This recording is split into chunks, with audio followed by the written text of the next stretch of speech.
ini dalam judul perkop ini bicara tentang dua orang yang mau mengikut Yesus. Tapi kalau di dalam Injil Lukas pasal ke-9 ayat yang ke-57 sampai ayat 62 itu berbicara tentang 3 orang.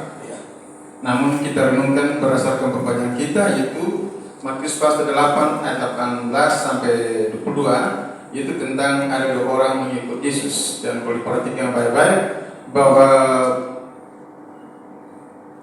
memang kedua orang ini, yang pertama adalah dia sendiri meminta untuk ikut Yesus.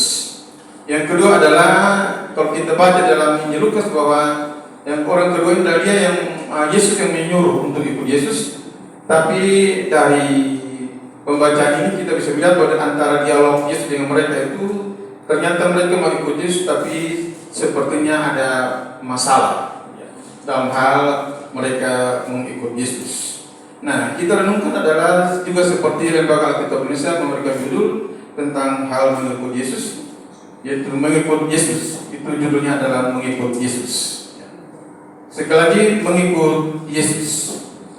Orang mengikut Yesus itu biasanya disebut murid Yesus, dan itu juga disebut orang Kristen. Ya, Kristen itu dari kata Kristiano, artinya pengikut Yesus. Itu orang mengikut Yesus. Jadi kalau kita mengikut Yesus, maka kita disebut orang Kristen. Kalau tidak ikut Yesus, maka kita tidak bisa disebut orang Kristen. Nah, karena itu mari kita belajar bersama-sama bahwa kedua orang ini mau ikut Yesus, tapi sepertinya ada masalah. Dan kita akan belajar bersama-sama, dan kira-kira kita ada pada posisi yang mana. Kita memulai dengan orang yang pertama dalam ayat yang ke-19. Demikian firman Tuhan. Lalu datanglah seorang ahli Taurat dan berkata kepadanya, "Guru, aku akan mengikuti engkau kemana saja engkau pergi." Jadi orang ini disebut ahli Taurat ini, dia yang meminta untuk ikut Yesus, bukan Yesus yang menyuruh untuk ikut Yesus. Dan permintaan orang ini sepertinya, dan bukan sepertinya, tapi memang bagus. Ini permintaan yang baik. Karena berkata bahwa guru, saya mau mengikut engkau bahkan kemana saja engkau pergi. Dan ini adalah permintaan yang baik, karena memang setiap orang atau setiap pengikut Kristus, setiap pelayan Kristus harusnya di mana ada Yesus, di situ ada juga ada mereka.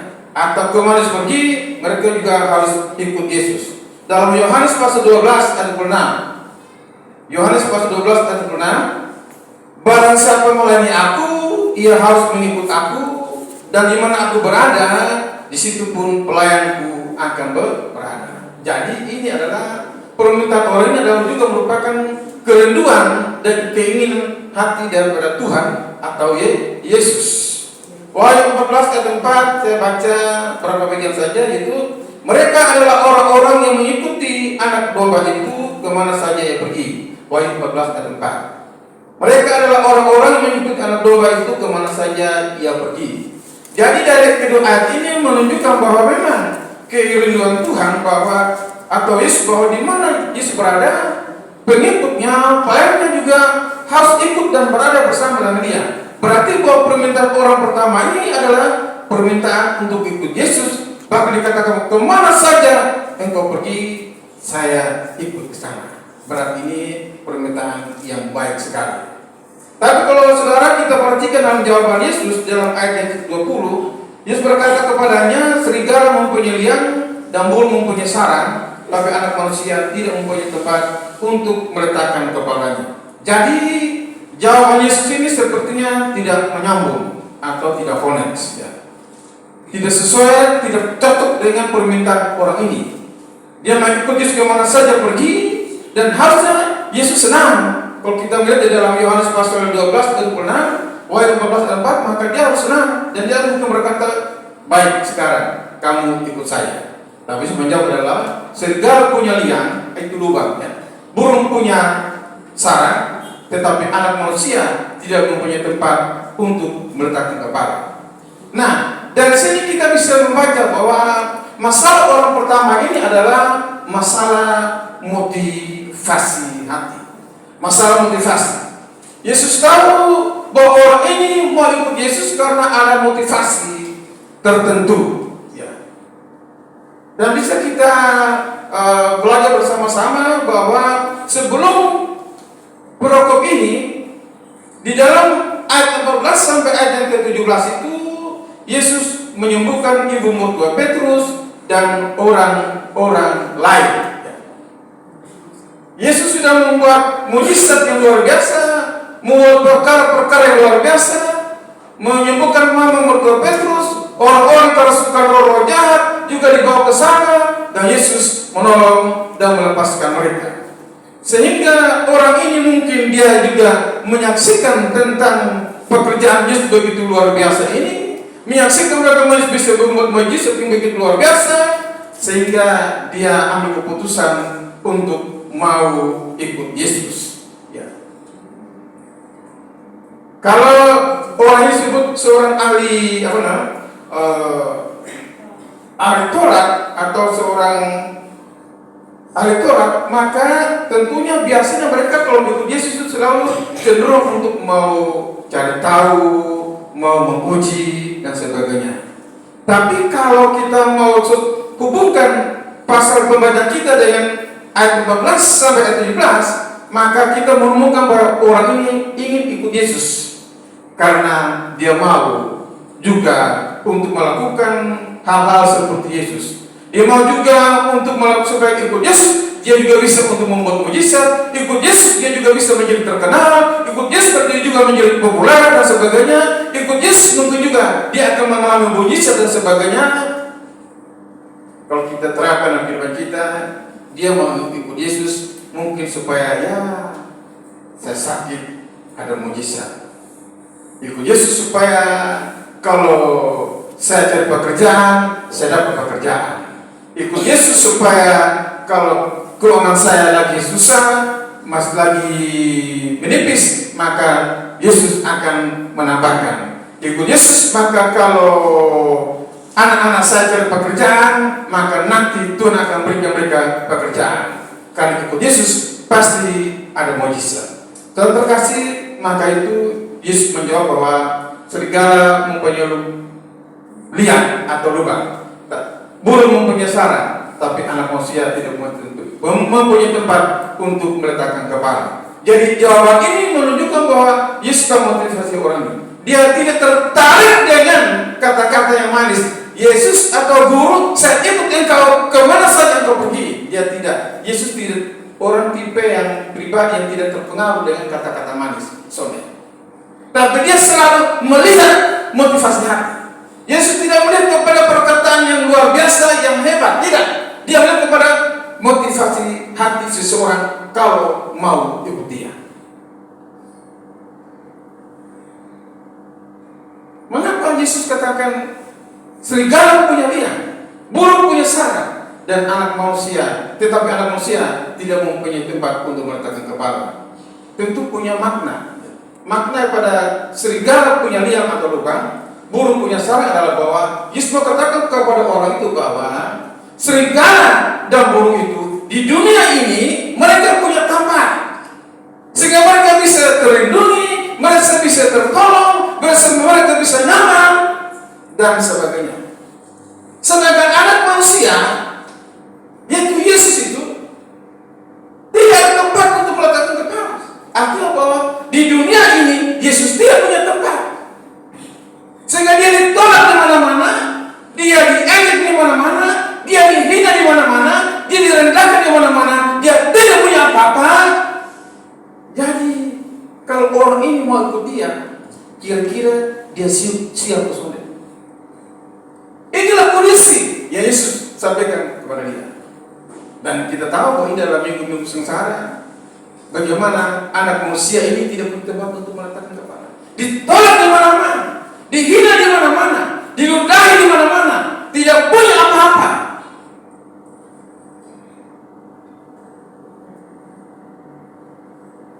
Saudara terkasih, jadi orang ini jelas bahwa dia ikut Yesus tapi punya motivasi yang tidak benar.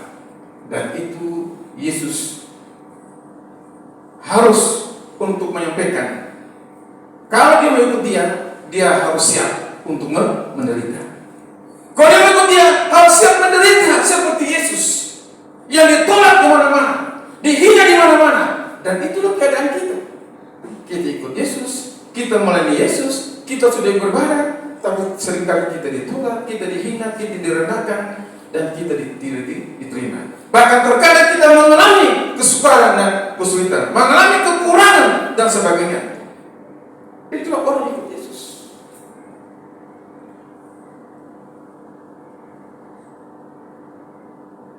Jadi Yesus ingin katakan kepada orang ini dan juga kita bahwa kalau mau ikut Yesus, coba kita perhatikan baik-baik risiko yang akan kita hadapi.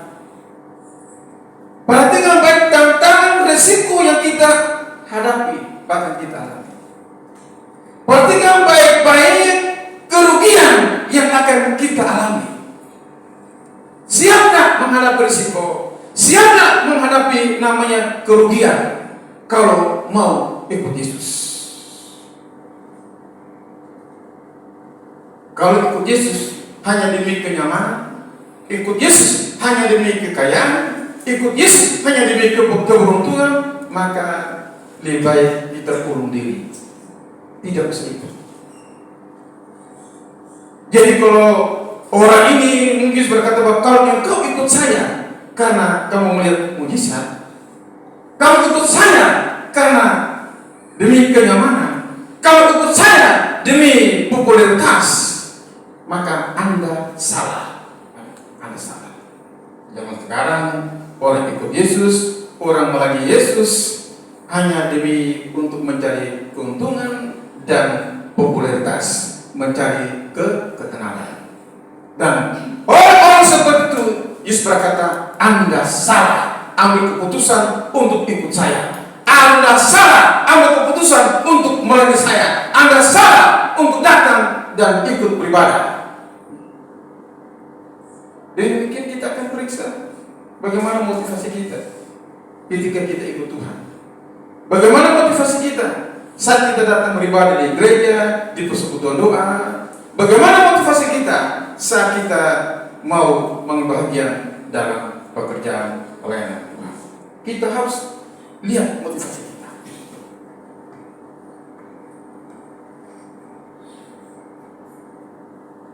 Mengapa? Karena kita ikut Yesus itu tidak selamanya enak. Amin. Tidak selamanya enak.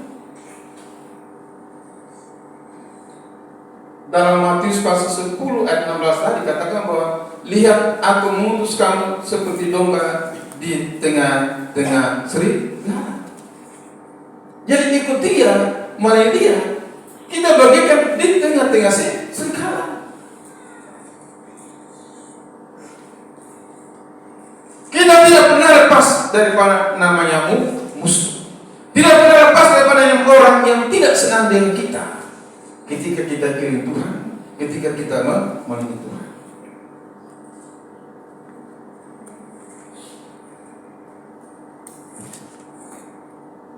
Saudara terkasih, bicara motivasi itu memang ada banyak orang yang membuat keputusan untuk mengikut Tuhan. Tapi motivasi berbeda. Banyak orang ambil keputusan untuk beribadah, tapi juga motivasi berbeda. Banyak orang juga ambil keputusan untuk melayani, tapi juga motivasi berbeda, tidak sama. Ketika saya mempersembahkan firman Tuhan ini sesuatu tahun lalu di kerja saya. Ketika saya mempersiapkan ini, lalu tiba-tiba kucing dan anjing saya itu dong lari. Dong lari. Dan lari adalah anjing saya ini, apa namanya? Dan mereka lari sama-sama, saling mendahului. Lalu kucing itu dia naik ke atas pohon pisang. Dan anjing saya itu tunggu di bawah pohon pisang. Ya. Anjing dan kucing lari sama-sama. Apa bedanya?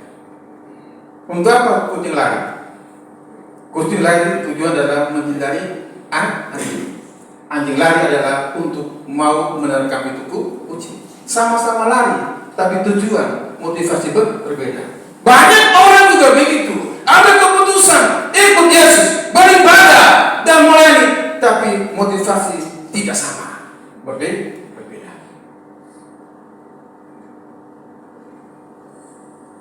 Di sebuah desa ada lomba lari. Jadi perlombaan itu adalah dilakukan dalam 3 tahap. Setiap tahap itu ada juara, ada hadiah untuk setiap yang juara. Tahap pertama itu ada seorang bapak ikut lari juga, dan dia berusaha keras, dia lari dan kencang, akhirnya dia juara 1. Dan ketika sampai dia juara 1, dia hanya melompat, dia bergiring, dan dia berkata, saya masuk finish. Tapi yang juara 2, yang satu juara 2, dia berteriak bahwa saya juara dan saya dapat hadiah. Karena memang juara 1 hadiah 2.500.000, juara 2 hadiah 1.500.000, juara 3 adalah hadiah 1 juta. Dia berkata, saya juara dan saya dapat hadiah. Itu juara 2. Yang juara 3 juga itu, dia sampai garis finish dan juga mengucapkan perkataan sama seperti orang mendapatkan juara 2. Lalu tahap kedua lagi. Lalu bapak tua tadi sudah jadi juara 1. Dia hanya juara 3. Dan dia berteriak dan dia senang. Saya bahagia karena saya sampai garis akhir. Padahal juara 3. Yang juara 1 tadi, saya menang, saya dapat uang 2.500.000. Juara 2, saya menang karena saya dapat hadiah uang 1.500.000. Yang juara dan ya. Sementara bapak tua juara 3, dia berkata, saya senang, dia bergembira dan berkata, karena saya masuk garis finish. Lalu tahap ketiga lomba, begitu lari, bapak tua mungkin tahap pertama, kedua dia sudah capek, dia jatuh, tapi dia bangun, dia lari lagi, jatuh, dia lari lagi, dan akhirnya orang-orang sudah sampai di garis finish dan dia masuk yang terakhir. Dia sampai garis terakhir, apa yang dia lakukan? Dia juga melakukan sama. Saya bangga, saya senang karena saya sampai garis finish atau garis akhir. Ayo, apa bedanya? Orang-orang kan bertanya, bapak tua, lu susah lu kok? Lu gila barangkali. Dari juara 1, lu lompat-lompat. Juara 3, lompat-lompat. Soalnya juara, lu juga lompat-lompat. Senang minta ampun. Dan dia berkata, saya ikut lomba ini bukan untuk mencari juara dan hadiah. Saya ikut lomba lari karena memang saya mau olahraga, dan yang penting saya sampai garis akhir. Amin. Itu motivasi mereka berbeda. Amin kok. Bagaimana dengan motivasi kita dalam kita iring Tuhan? Bagaimana motivasi kita dalam kita melayani Tuhan? Atau dalam beribadah? Saya katakan, belajar dari bapak tua ini, biar kita jatuh bangun. Kalau motivasi kita benar, bagi kita adalah seperti Paulus, yang penting sampai di garis akhir. Sampai garis finish. Itu motivasi kita itu melakukan.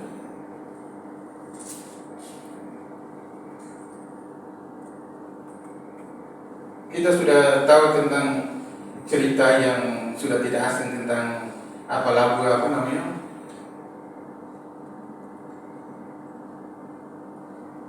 mengikut Yesus itu keputusan loh. Saya kira semua sudah tahu ya. Itu sebuah keluarga yang kapal keluarga itu namanya Nexon. Itu orang dia Nexon.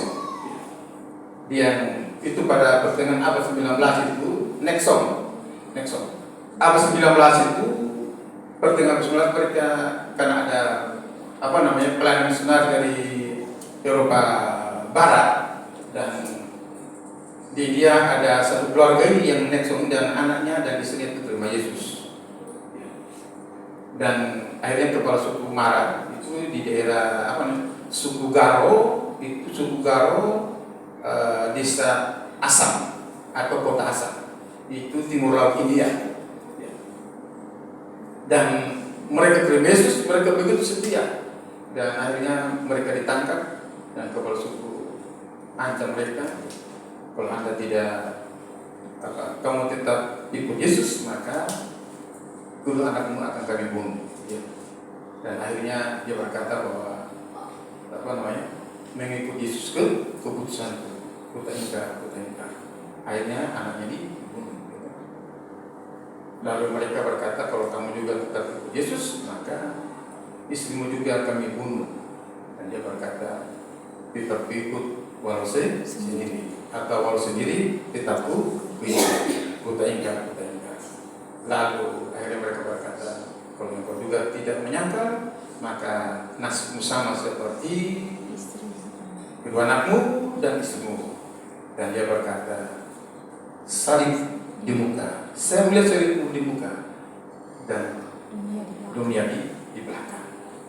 Kota Inka, dan juga dibunuh. Mereka mati semua. Dan kepala suku pulang, malamnya dia resah dan gelisah. Dia tidak bisa tidur. Dia selalu terngiang-ngiang bagaimana kata-kata orang ini.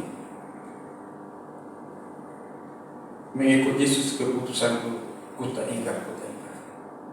Ingat kata-kata orang ini, biar beta sendiri, biar saya sendiri, tapi tetap ikut.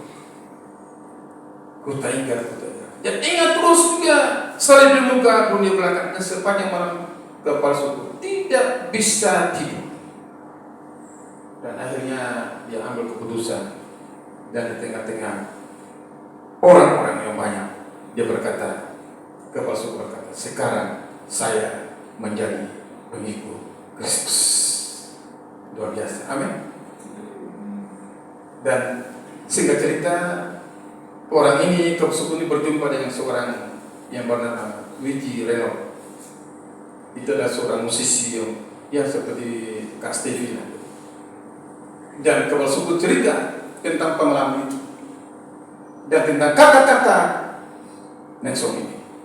Lalu Reno ini dia mengaransemen dan menjadilah lagu itu, ya. I have to follow Jesus.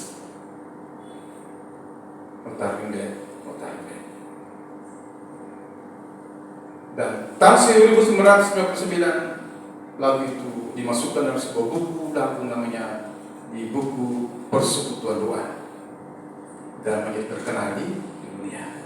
Karena apa? Karena kesetiaan pengiringan orang yang punya motivasi hati mendalam dari sebuah keluarga. Memang kita ikut Tuhan itu berharga. Amin. Kan sudah katakan, barang siapa mengikut aku, dia harus memikul salibnya, menyangkal dirinya, baru ikut. Itu sudah. Kita iring Tuhan, kita melayani Tuhan, beribadah. Apa motivasi kita? Ya, itu yang pertama. Itu orang pertama. Orang yang kedua, jadi masalah yang orang pertama adalah masalah motivasi hati. Yang kedua, orang yang kedua adalah dalam ayat 21 dan ayat yang ke-22. Seorang lain, yaitu salah seorang muridnya, berkata kepadanya, Tuhan, izinkanlah aku pergi dahulu menguburkan ayahku. Tapi Yesus berkata kepadanya, ikutlah aku, dan biarlah orang-orang mati menguburkan orang-orang mati mereka. Kalau dalam Injil Lukas itu, orang ini diajak Yesus.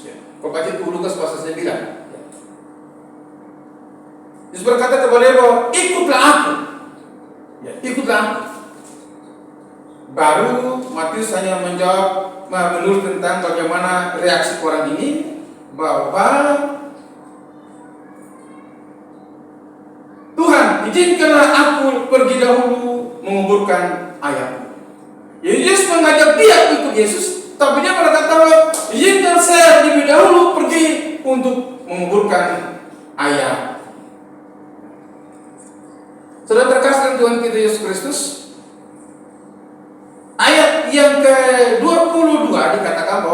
Tapi Yesus berkata kepadanya, ikutlah aku dan biarlah orang-orang mati menguburkan orang-orang mati. Jadi juga seperti jawaban Yesus ini juga agak keras. Kok anak ini atau orang yang bilang, izinkan saya dulu pergi untuk menguburkan ayahku. Dan berkata, biarlah orang-orang mati menguburkan orang-orang mati. Nah, menjadi pertanyaan adalah, apakah benar bahwa bapak daripada orang ini sungguh-sungguh mati? Dan ternyata tidak, belum mati. Dalam Alkitab, ini adalah peribahasa orang Yahudi. Jadi kalau aku pergi dahulu membuang bapakku, ini adalah peribahasa orang Yahudi. Bahwa sebagai anak sulung laki-laki, dia punya kewajiban, dia punya tanggung jawab adalah dia harus menjaga bapaknya, dia menunggu bapaknya sampai tua, sampai meninggal, baru dia bisa keluar rumah. Itu tanggung jawab. Jadi kalau anak berkata bahwa izinlah aku pergi dan menguburkan ayahku atau bapakku, adalah bahwa dia memang mau melakukan tanggung jawabnya, kewajibannya. Dia mau jaga bapaknya sampai mati, baru ikut Yesus. Saya baca buku dan William Barclay berkata begini. Dia bercerita bahwa ada seorang pemuda Yahudi, dia kuliah di Amerika, dia disponsori, dan setelah selesai dia pulang ke Israel. Sampai di Israel, dia tidak lama kemudian dapat surat dari para sponsor di Amerika bahwa kamu segera kembali ke Amerika karena kamu harus melanjutkan ke S2. Sponsor sudah siap, dan dia menjawab, minta maaf, saya harus menguburkan bapak saya dulu.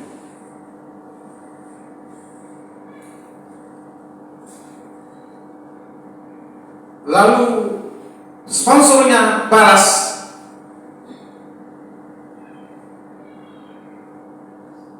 kami turut berduka cita. Anak ini balas, bapak saya belum meninggal. Tapi inilah budaya kami, bahwa anak laki-laki itu sulung, dia punya kewajiban menunggu papa sampai meninggal. Jadi kalau saya berkata, kalau tunggu maaf saya tidak bisa pulang, saya harus mengurungkan papaku, itu bukan berarti papa saya sekarang sudah mati. Tidak, saya harus menunggu dia sampai tua, sampai dia mati, baru saya bisa keluar. Jadi nanti kalau papa saya sudah mati, baru saya akan kembali ke Amerika. Itu budaya. Nah, tapi Yesus menjawab, biarlah orang-orang mati menguburkan orang-orang mati. Saudara kasih, di sini kita bisa melihat bahwa masalah kedua orang pertama ini adalah dia suka menunda waktu. Amin. Dia mau ikut Tuhan. Yesus mau ajak dia ikut dia. Dia berkata, tunggu dulu, saya kasih kubur beta pumpang. Ini masalah menunda waktu. Dan bagi Yesus, menunda waktu, ada hal yang penting tidak bisa ditunda. Ada memang hal-hal yang bisa ditunda. Tapi dalam hal yang ikut Yesus, dalam hal mengenai Yesus, dalam hal mengenai Yesus, tidak ada namanya istilah kita menunda waktu. Amin kok. Maka dia berkata, biarlah orang mati menguburkan orang-orang mati. Saudara kasih, kita ingin Tuhan, kita melayani Tuhan, tidak bisa kita tunda. Amin. Tidak bisa tunda. Tunggu kok anak saya sudah besar, tunggu kok anak saya sudah menikah, ya toh? Tunggu supaya usaha saya sudah mapan, tunggu supaya ekonomi saya sudah mapan, baru saya ikut Tuhan, baru saya melayani Tuhan. Tidak ada ikut Tuhan, tidak ada namanya menunda. Tidak ada.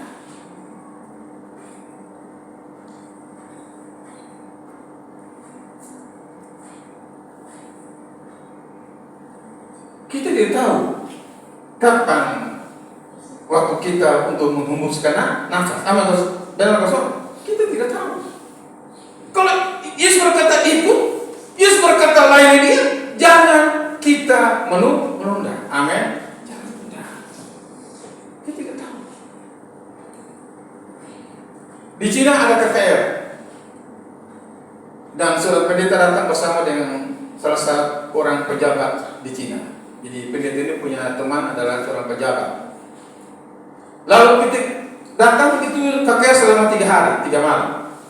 Malam pertama pengkhotbah, selesai khotbah dia call atur dan berkata, barang siapa yang ambil keputusan untuk ikut Yesus, ambil keputusan untuk melayani Yesus, silakan maju.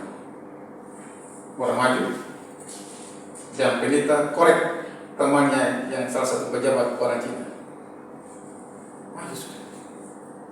Dan orang ini menjawab, ini baru malam pertama. Tunggu malam ketiga, baru saya maju. Selesai ibadah malam itu, lalu mereka pulang dengan mobil sendiri-sendiri. Sampai di perjalanan, bapak pejabat ini yang bilang berkata, ini baru malam pertama. Malam ketiga kau maju. Dia mengalami kecelakaan, dibawa ke rumah sakit. Apa terjadi? Innalillahi wa inna ilaihi raji'un. Mati. Nunggu malam ketiga, ternyata mati sebelum malam kedua. Jangan malam ketiga. Kita tidak pernah tahu. Saya ingat Bapak masuk kemarin pengkhotbah pasal 19. Manusia tidak tahu waktunya. Betul? Kenapa? Tidak tahu. Kita tidak tahu. Tidak tahu.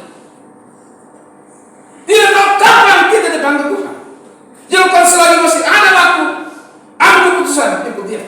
Ada waktu, ambil keputusan untuk setia dalam beribadah dan bahkan melayani. Bahkan dalam berkorban sesuatu untuk pekerjaan Tuhan.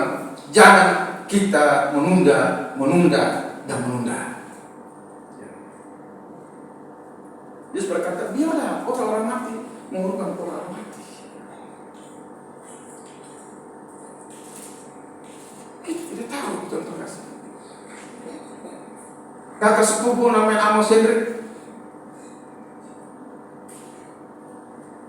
istrinya sakit. Malam minggu dia pergi belikan, mereka berjemaah di Gini Paulus. Malam minggu sakit di sini dan dia pergi beli obat. Dia bilang, mama minum ini biar cepat sembuh. Besok hari Minggu sebelum jam 9 ia meninggal, bukan istrinya, tapi yang meninggal adalah Amos Hendrik. Kita tidak tahu. Amin. Yang sakit sudah meninggal, yang sehat malah meninggal. Saya berdoa juga untuk salah satu jemaat sudah bilang, Pak Pendeta, datang berdoa penyerahan sudah. Ya. Sepertinya saya dijawab ke Indonesia adalah doa untuk orang mati. Gitu. Kalau saya doa orang cepat mati. Jadi saya bagus sudah, saya datang berdoa pasti cepat mati mama. Karena sudah tidak berdaya, keluarga sudah angkat tangan. Saya berdoa. Ternyata sampai sekarang mama tua itu belum mati. Ya itu berapa soalnya? Halo.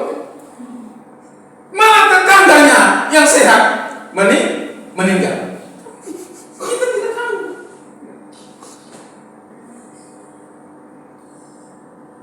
Ada cerita di Israel sana. Seorang Yahudi dia sehat sekali. Lalu sore hari dia keluar, dia mungkin mau gerak badan kok di halaman rumahnya. Tiba-tiba dia jatuh dan mati. Dan dia jatuh karena kena kepala, kena penyu. Dan aneh dong. Bagaimana penyu bisa jatuh dari langit? Penyu kan di darat, ya toh? Kok bisa jatuh dari langit? Dan ternyata ada seorang mama, dia cerita bahwa penyu itu jatuh karena dia lihat bahwa itu penyu itu dicangkang oleh burung elang.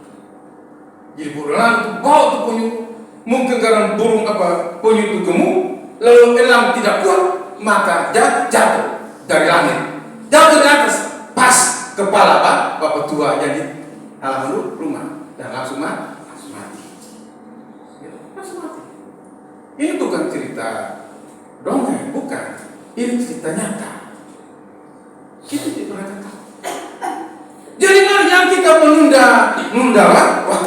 Amin kok. Jangan tunda waktu untuk iring dia, mau oleh dia. Buat apa saja untuk Tuhan? Jangan kita pernah menunda waktu. Mau ke gereja, mau mulai tapi jangan sekarang. Tunggu dulu. Ya.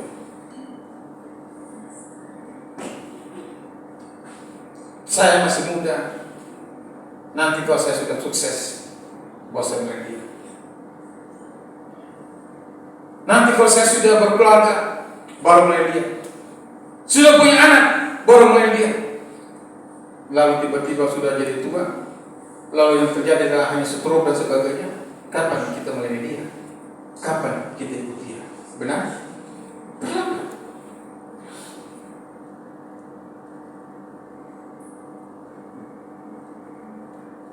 Maka itu berkata bahwa ikutlah aku.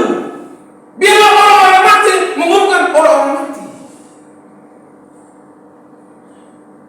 Dalam Alkitab penuntun hidup berkelimpahan itu dia memberikan begini, bahwa biarlah orang-orang mati mengumumkan orang-orang mati adalah biarlah orang-orang yang mati secara rohani mengumumkan orang yang mati secara jasmani. Jadi Yesus mau mengatakan kepada orang ini, jangan kamu nunda untuk ikut saya. Ikut sekarang. Urusan kamu mati, ya, nanti bisa dikerjakan oleh orang-orang di sana, ya. Dan apa? Ya. Dan ini saya ingat ketika papa saya meninggal di Denpasar. Itu papa angkat karena adik kandung papa saya. Saya dibesarkan dari kecil. Dan dia sayang saya minta ampun. Dan ketika dia meninggal,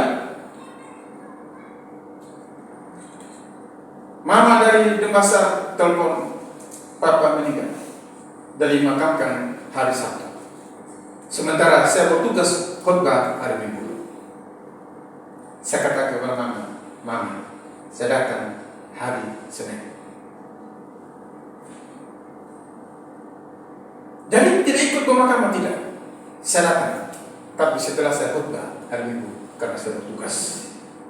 Jadi minta maaf, anak tidak bisa datang waktu pemakaman, tapi hari Senin pasti saya datang. Dan hari Senin saya datang bersama istri. Saudara terkasih, bahwa ikut Tuhan itu kita harus memberikan prioritas yang utama. Amin. Yang utama ikut Tuhan itu lebih penting.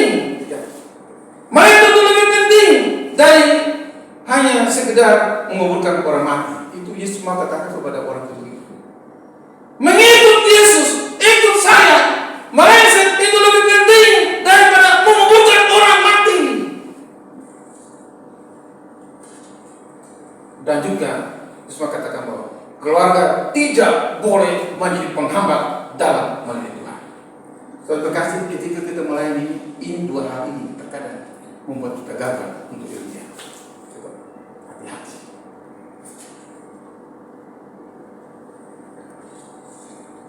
Jangankan kita punya keluarga, gitu. Orang lain sepertinya pemakaman itu lebih penting daripada melayani Tuhan. Gitu. Sehingga kalau tetangga meninggal maka dia berkhotbah, tapi dia bisa berkata, telepon ke orang persekutuan doa, ketua kebijawi, bapak, mama minta maaf, tetangga meninggal jadi beta soalnya melayani karena saya harus ikut penguburan. Lalu saya katakan, ini Tuhan lebih penting daripada kita menguburkan orang mati. Amin. Dan walaupun saya tidak ikut kuburkan papa saya merasa saya tidak berusaha. Saya sedang melakukan firman Tuhan. Dan saya merasa tidak berusaha.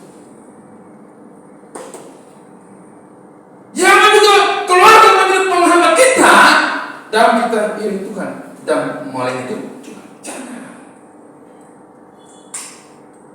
Dan terkadang tradisi dan keluarga itu menjadi penghambat bagi kita untuk kita melayani Tuhan. Dan saya adalah orang yang paling suka melawan keluarga. Tapi kalau itu kebenaran, saya sudah bersaksi polisi juga. Bagaimana mama saya meninggal, saya pulang ke Rote, harus pemakaman, tiba-tiba itu tua-tua anak dan keluarga dari mama saya kumpul dan mereka bilang panggil anak laki-laki. Saya datang mereka bilang begini. Dan itu budaya apa? Suruh bayar, bilang uang pisau. Orang mati kok bayar belis? Itu sudah itu belis. Saya bilang, menurut cerita Papa di Bali, bahwa ketika Papa saya menikah dengan Mama yang baru ini, itu belis sudah bayar semua. Jadi tidak ada hutang. Lalu bayar apa? Mereka bilang, ini sudah budaya, namanya istilah uang pisau.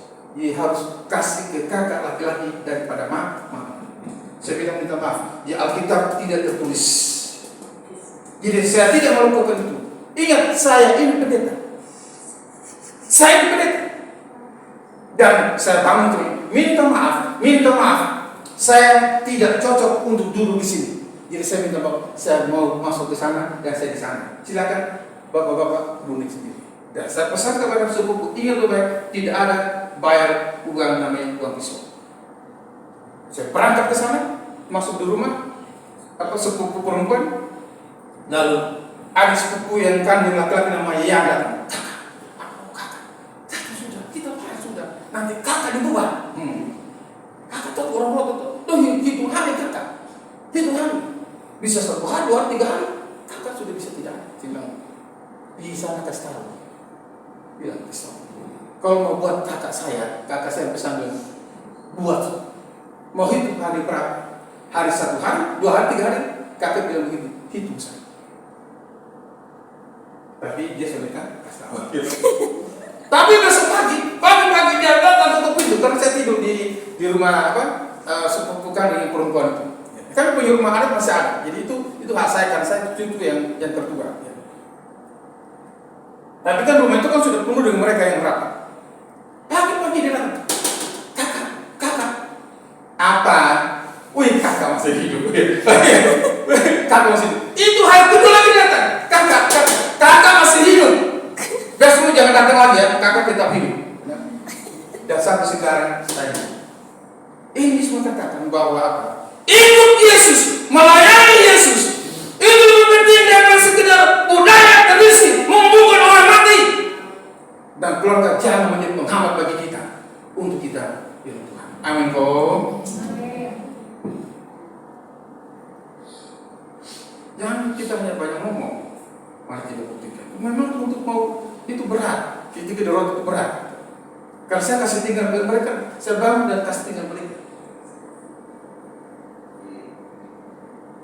Dan akhirnya penanggung jawab, dia bilang ngeri juga. Ini mereka bang saya tahu ngeri juga, tahu pendeta gitu. Ini orang satu-satunya yang tidak mau untuk melakukan namanya budaya ini. Dan saya satu-satunya di situ, di kampung itu, yang tidak melakukan. Itu apa? Jadi mari kita kebutuhan. Jangan menunda waktu. Amin soalnya. Anak-anak sekarang ini jangan tunda waktu. Kalau anak-anak kecil, amin. Ya jangan tunda waktu. Dari sekarang buat keputusan. Dengan umur saya ini, saya mau buat apa untuk Yesus. Amin kok. Paling tidak setia untuk datang beribadah. Paling tidak setia menyanyi di sini, amin kok. Itu sudah keputusan. Jangan tunda-tunda. Jangan kayak Pak Pendeta dulu. Sebuah bangga baru bertobat. Untung juga ya betul lama juga. Nah, jangan menunda waktu anak muda, amin. Main-main, tapi jangan persekutuan doa.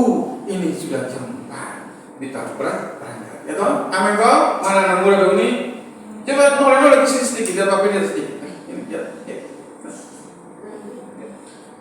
Dari sekarang, kira-kira apa saya buat untuk Tuhan? Apa saya buat untuk persekutuan di sini? Coba sama-sama pikirkan baik-baik. atau bisa tanya orang tua, atau bisa tanya mama kita, mama, apa saya bisa buat untuk persekutuan ini? Jangan menunda waktu. Amin. Jadi kita belajar bahwa ternyata kedua orang ini punya masalah. Masalah pertama adalah motivasi hati. Yang kedua adalah menunda waktu. Jangan pernah menunda waktu. Kita tidak pernah tahu kapan Tuhan panggil kita. Amin. Ingat bahwa yang menentukan kita masuk surga adalah selagi kita di dunia dan penghembusan nafas yang terakhir sebelum kita ke kapal. Sebelum ke kapal itu sudah menentukan kau masuk surga atau sorry. Ingat itu baik-baik. Ingat itu. Dengan demikian maka kita tidak pernah untuk mau menunda-nunda waktu untuk berbuat sesuatu yang terbaik bagi Tuhan. Kiranya firman ini boleh memberkati kita semua dan selalu